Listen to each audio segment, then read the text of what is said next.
अभी हम लोग शुरू करने वाले हैं इसको। दिन हुआ था। उस दिन श्री जगन्नाथ जी, उनके बड़े भाई श्री बलभद्र जी और बहन देवी सुभद्रा जी को रत्न सिंहासन से उतारकर मंदिर में बने स्नान मंडप में ले जाया जाता है। वहाँ 108 कलशों से उनका शाही स्नान कराया जाता है। इसे स्नान यात्रा भी कहा जाता है। मान्यता है कि इस स्नान के पश्चात भगवान को बुखार आ जाता है और उन्हें 15 दिनों तक एक विशेष कक्ष में रखा जाता है, जिसे अनौसर घर भी कहा जाता है। 15 दिन की अनवासना अवधि समाप्त होने के बाद प्रभु स्वस्थ होकर अपने कक्ष से बाहर आते हैं और भक्तों को दर्शन देते हैं। इसे नव यौवन नेत्र उत्सव भी कहा जाता है। इसके बाद आषाढ़ शुक्ल की द्वितीया के दिन श्री जगन्नाथ जी, श्री बलभद्र जी और देवी सुभद्रा जी रथ पर विराजमान होकर राजमार्ग पर नगर भ्रमण के लिए रथ यात्रा पर निकलते हैं। पुरी की रथ यात्रा हिंदुओं का सबसे प्राचीन और विशाल रथ उत्सव माना जाता है। यह उत्सव आषाढ़ मास के शुक्ल पक्ष में आयोजित होता है। यह रथ यात्रा श्री जगन्नाथ मंदिर से आरंभ होकर गुंडीचा मंदिर तक जाती है, जहां भगवान श्री जगन्नाथ अपने भाई श्री बलभद्र और बहन देवी सुभद्रा जी के साथ विश्राम करते हैं। माना जाता है कि भगवान जगन्नाथ रानी गुंडीचा को अपनी मौसी मानते थे और उन्होंने वचन दिया था कि वे हर वर्ष उनसे मिलने अवश्य आएंगे। रानी गुंडीचा भी श्री हरि को अपना पुत्र मानती थी और जब भगवान वहां रथ यात्रा लेकर पहुंचते हैं तो उनका भव्य स्वागत किया जाता है। पूरी ओडिशा में यह भव्य रथ यात्रा अत्यंत धूमधाम से निकाली जाती है, जिसमें भगवान नगर भ्रमण करते हुए अपने भक्तों को दर्शन देते हैं। इस यात्रा से जुड़ी कई कथाएं प्रसिद्ध हैं। एक मान्यता के अनुसार पौराणिक काल में देवी सुभद्रा ने नगर भ्रमण की इच्छा प्रकट की थी।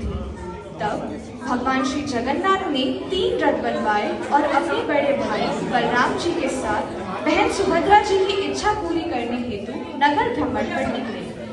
रास्ते में वह अपनी मौसी के घर गुंडीचा में 7 दिन के लिए रुके। यही परंपरा आगे चलकर रथ यात्रा के रूप में स्थापित हुई। रथ यात्रा से जुड़ी अनेक मान्यताएं हैं, लेकिन आज हम यह जान लेते हैं कि जगन्नाथ जी के मंदिर की स्थापना कब और कैसे हुई। श्री जगन्नाथ जी को श्री विष्णु और श्री कृष्ण का ही रूप माना जाता है। श्री वाल्मीकि रामायण के अनुसार त्रेता युग में जब भगवान राम ने वृक्ष के पीछे से छुपकर इंद्रपुत्र बाली का वध किया,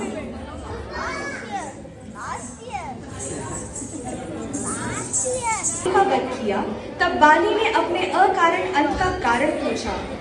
श्री राम ने बाली को आश्वासन दिया कि जब वे द्वापर युग में मानव रूप में अवतार लेंगे तब वे एक बहेली के रूप में जन्म लेकर उनके मृत्यु का कारण बनेंगे। श्रीमद् भगवद गीता के अनुसार गांधारी ने यदुवंशी वंश को श्राप दिया था कि वे आपस में ही लड़कर समाप्त हो जाएंगे। यदुवंश के नाश के बाद श्री कृष्ण अपने चतुर्भुज रूप में आकर एक वृक्ष के नीचे योग निद्रा में लीन हो गए। तभी जरा नाम का एक बहेलिया वहां से गुजरा।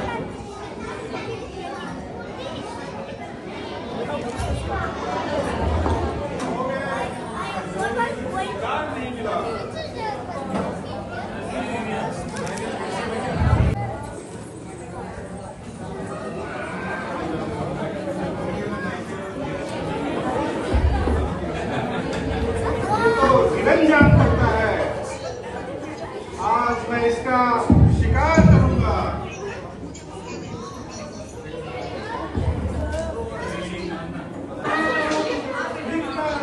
समझकर बाहर चला दिया। हे भगवान, मुझे इस घोर अपराध के लिए क्षमा कर दे। जरूर से मुझे मृत्यु दंड दे इस घोर अपराध के लिए। तुमने कोई अपराध नहीं किया है। ये पटकथा थी जो पहले ही त्रेता युग में लिख दी गई। आज ये तुम्हारे हाथों पूर्ण हुआ है, क्योंकि पूर्व जन्म में तुम वानर राज बाली थे और मैंने तुम्हारा वध पेड़ के पीछे छिप कर किया था। इसीलिए जो बात युद्ध के नियमों के विरुद्ध थी, तुम निश्चिंत होकर इस अपराध बोध से मुक्त हो जाओ।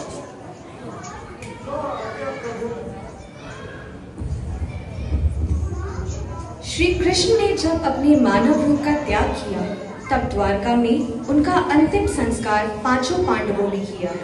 उन्होंने देखा कि श्री कृष्ण का शरीर तो जल गया, परंतु उनका हृदय नहीं जला।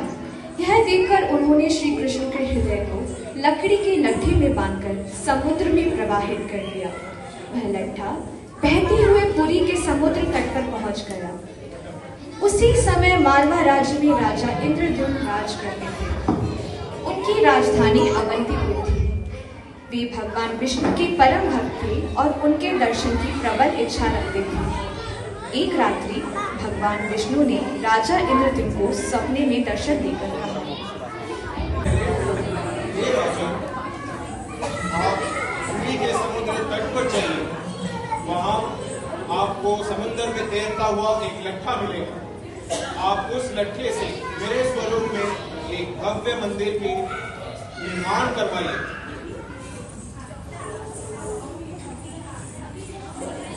जो आदेश प्रभु।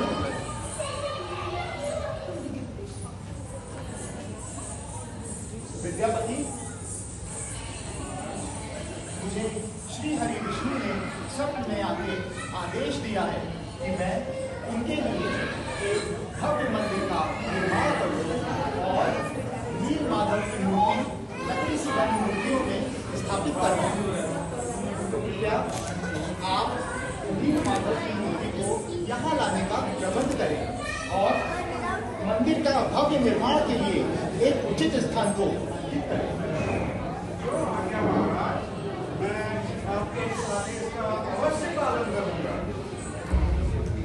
विद्यापति को ज्ञात होता है कि विश्ववसु, जो पूर्व जन्म में जरा था, ने नील माधव की मूर्ति अपने आदिवासी समुदाय सबर के साथ एक गुफा में छिपा रखा है। जब विद्यापति ने उस मूर्ति को अपने साथ ले जाने की इच्छा प्रकट की, तो सबरस समुदाय के मुखिया विश्ववसु ने उन्हें मना कर दिया। इसलिए विद्यापति ने विश्ववसु की पुत्री ललिता से विवाह कर लिया और वे इस प्रकार मूर्ति तक पहुंच गए। दूसरी ओर राजा इंद्रद्युम्न अपने सेवकों के साथ समुद्र तट से लकड़ी का लट्ठा लेकर आते हैं और अपने राज्य के कुशल कारीगरों को मूर्ति निर्माण का आदेश देते हैं, परंतु कोई भी उस लकड़ी की मूर्ति नहीं बना पाता, जिससे राजा अत्यंत दुखी हो जाते हैं। क्या कोई भी नहीं जो श्री हरि विष्णु की मूर्ति बना पाए? कोई भी नहीं? विद्यापति, मुझे श्री हरि विष्णु ने स्वप्न में आके आदेश दिया है कि मैं उनके लिए एक भव्य मंदिर का निर्माण करूं और नील माधव की मूर्ति लकड़ी से बनी मूर्तियों में स्थापित करवाऊं। तो कृपया आप नील माधव की मूर्ति को यहाँ लाने का प्रबंध करें और मंदिर का भव्य निर्माण के लिए एक उचित स्थान को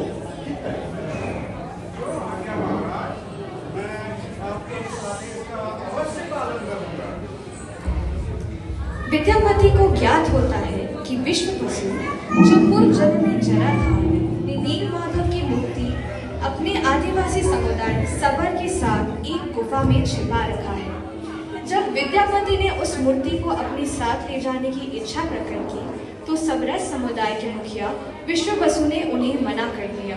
इसलिए विद्यापति ने विश्ववसु की पुत्री ललिता से विवाह कर लिया और वे इस प्रकार मूर्ति तक पहुंच गए। दूसरी ओर राजा इंद्रद्युम्न अपने सेवकों के साथ समुद्र तट से लकड़ी का लट्ठा लेकर आते हैं और अपने राज्य के कुशल कारीगरों को मूर्ति निर्माण का आदेश देते हैं, परंतु कोई भी उस लकड़ी की मूर्ति नहीं बना पाता, जिससे राजा अत्यंत दुखी हो जाते हैं। क्या कोई भी नहीं जो श्री हरि विष्णु की मूर्ति बना पाए? कोई भी नहीं? आप देवताओं के शिवकार विश्वकर्मा की आराधना कीजिए और वे ही आपकी सहायता करेंगे। जो आज्ञा प्रभु, जो आज्ञा। विद्यापति, मुझे श्री हरि विष्णु ने स्वप्न में आके आदेश दिया है कि मैं उनके लिए एक भव्य मंदिर का निर्माण करूं और नील माधव की मूर्ति लकड़ी से बनी मूर्तियों में स्थापित करवाऊं।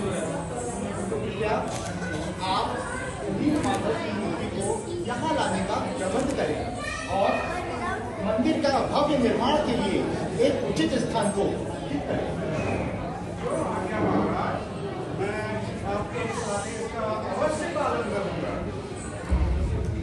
विद्यापति को ज्ञात होता है कि विश्व वसु जो पूर्व जन्म में जरा था ने नील माधव की मूर्ति अपने आदिवासी समुदाय सबर के साथ एक गुफा में छिपा रखा है। जब विद्यापति ने उस मूर्ति को अपने साथ ले जाने की इच्छा प्रकट की तो सबरस समुदाय के मुखिया विश्व वसु ने उन्हें मना कर दिया।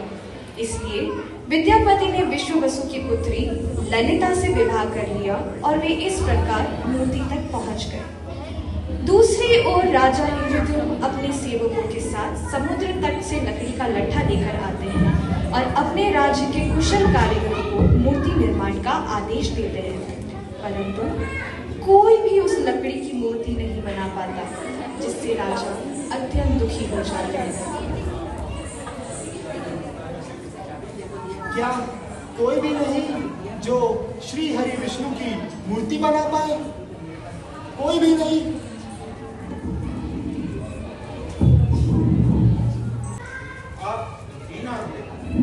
आप देवताओं के शिल्पकार विश्वकर्मा की आराधना कीजिए और वे ही आपकी सहायता करेंगे।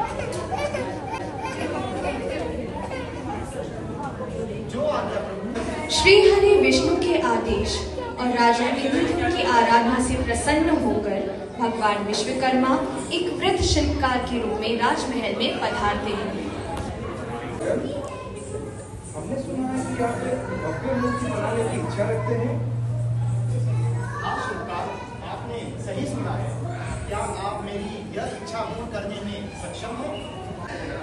हम एक मूर्ति बनाने में सक्षम हैं, परंतु हमारे कुछ शर्त हैं, जिन्हें आपको मानना ही पड़ेगा। आपकी क्या शर्तें हैं राजन? कृपया करके मुझे शीघ्र बताएं। ध्यान से सुनिए। मैं भगवान विष्णु की मूर्ति एक बंद कमरे में रहकर 21 दिनों में तैयार करूंगा, परंतु इस बीच में किसी भी प्रकार की बाधा उत्पन्न की तो मैं उसी क्षण उन मूर्तियों को उसी अवस्था में छोड़कर चला जाऊंगा। मुझे आपकी सभी शर्तें मंजूर है। कृपया करके कार्य को आरंभ करिए। जो आज्ञा महाराज। शिल्पी रूप में भगवान विश्वकर्मा राजा इंद्रद्युम्न से आज्ञा लेकर मूर्ति निर्माण कक्ष का द्वार बंद कर लेते हैं। वे मूर्ति के निर्माण कार्य में लग जाते हैं। उस कक्ष से हथौड़ी, छैनी और आरी की आवाजें सुनाई देने लगती हैं। निर्माण कार्य आरंभ होने के 15वें दिन रानी गुंडीचा वहां से गुजरती है।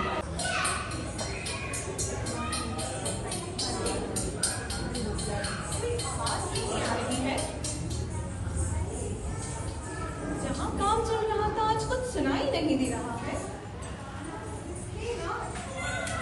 जिस कक्ष में मूर्ति निर्माण का कार्य चल रहा है वहां से आज कोई आवाज नहीं आ रही है। मेरा मन बहुत व्याकुल हो रहा है। कहीं उस वृद्ध शिल्पी के साथ कोई अनहोनी ना हो गई हो, कहीं वो भूख प्यास के कारण मर ना गया हो।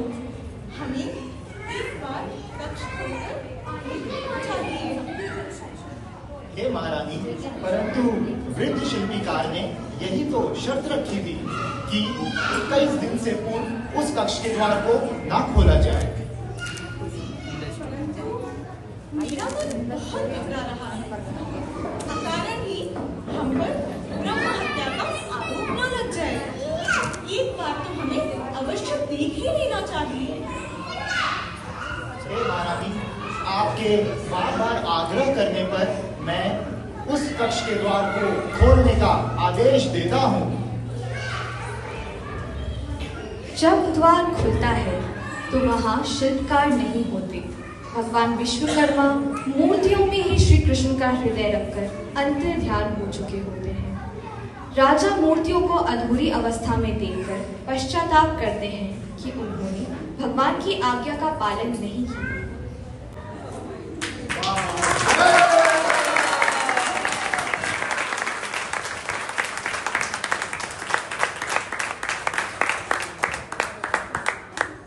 ये क्या? वे शिल्पकार तो कहीं नजर नहीं आ रहे और ये मूर्तियां भी अधूरी है। हे प्रभु, ये सब मेरा ही दोष है। मैंने ही अपना वचन तोड़कर ये द्वार पहले ही खुलवा दिए। हे प्रभु क्षमा, प्रभु क्षमा।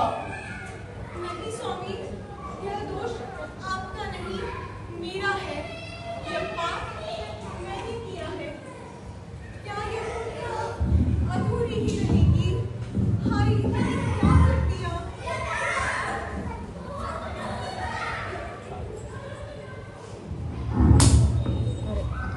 राजा इंद्रद्युम्न, इसमें आपका कोई दोष नहीं और रानी गुंडीचा, आपने भी कोई अपराध नहीं किया है।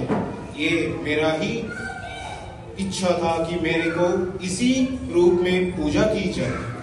मेरा यह रूप भी पूजनीय है। मेरे मूर्ति में जो बड़ी बड़ी खुली आंखें दिख रही है वो मेरे दिव्य दृष्टि और ज्ञान को दर्शाती है। यह मेरा प्रेममय रूप है। मैं इसी रूप में अपने सभी भक्तों को समान दृष्टि से हमेशा देखता रहता हूँ। इसीलिए मेरा यह रूप मेरे प्रेम और संरक्षण पूरे समाज को और संसार को सदैव मिलता रहेगा।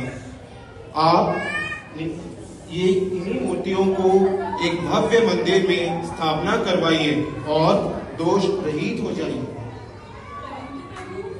हमारी यह इच्छा है कि आप हमारे महल में ही निवास कीजिए और हम पर अपनी कृपा दृष्टि सदैव बनाए रखिए।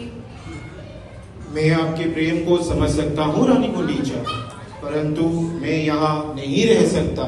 मुझे जगन्नाथ मंदिर में जाना ही होगा। किंतु मैं आपसे एक वचन देता हूँ कि आज से आप मेरी मौसी हुई और मैं प्रत्येक वर्ष मेरे भैया बलभद्र और मेरी बहन सुभद्रा के साथ आपसे मिलने गुंडीचा मंदिर जरूर आऊंगा।